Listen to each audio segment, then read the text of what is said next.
Hello everybody, I'm out with Maverick, our 4-year-old golden retriever.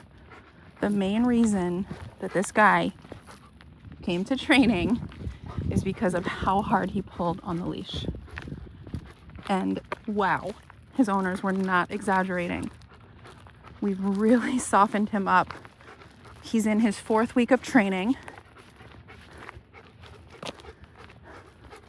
Walking nicely in heel, loose leash, really soft on the leash now. Josh had to do a bunch of extra sessions with him on this.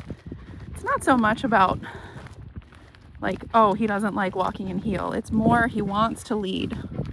He doesn't want me to lead. He wants to lead. So he doesn't want to be back here following me because it means he doesn't get to decide where are we going? How fast are we going there? I'm the one doing that and he has to follow me. So it's hard to be knocked down a few pegs from the leader to the follower. But that's ultimately what's going to get you the results on the walk, unless you want to constantly be restraining. So got about a week left. I'm going to click right there. If you start to notice any deviation, he's starting to look over there, he's starting to get loose with his heel, don't hesitate to click.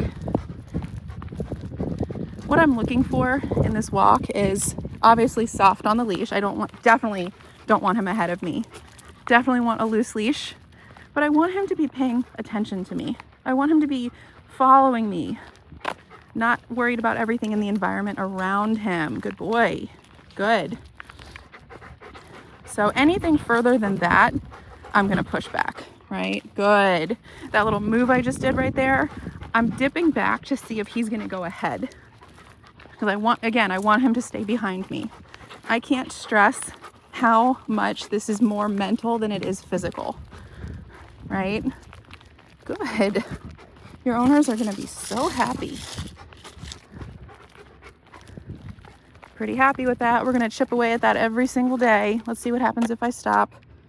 Good. I'm going to drop the leash. Let's go for that DOWN that he never wants to give us. Why? Because it's submissive. He wants to hold on to that control. Down. Good. I'm going to pet that. That is one of the first times, I'm not even kidding you, that he has listened to me on verbal only without me having to click in almost 4 weeks. And he's only doing that because I've consistently proven to him that I will follow through. So he's finally saying, maybe I should listen to this person. Good boy. The second reason they sent him was because he was a flight risk.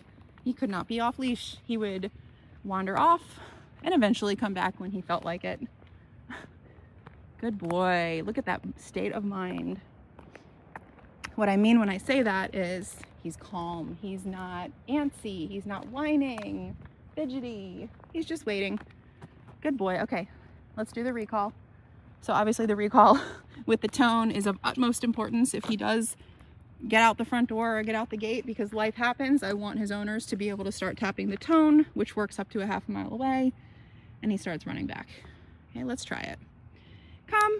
Good boy. Hi, buddy. That's my good boy. Notice he comes and sits. He is not jumping on me. He's not pawing at me. All the stuff that he did in week 1. He also is not going past or getting halfway and running away again. He just comes and sits. That's what we've trained. We've praise this and correct anything else. Good boy. All right, let's do some free time. Stay and walk away, and then I'm going to release him. Break. Good job. Okay, now he's out of command, but remember, there's still rules. You still have a way to enforce bad behavior. So if he started running that way, if he started barking, jumping on me, eating something on the ground, I obviously still have a way to correct that. So he doesn't always have to be in heel for you to use this. Okay, he's just following me. That's why I have the long line on, because if I released him and he just said, you know what, I'm gonna go take a tour of the neighborhood, I could stop that. Okay, good. I like that he's using his free time. Good job.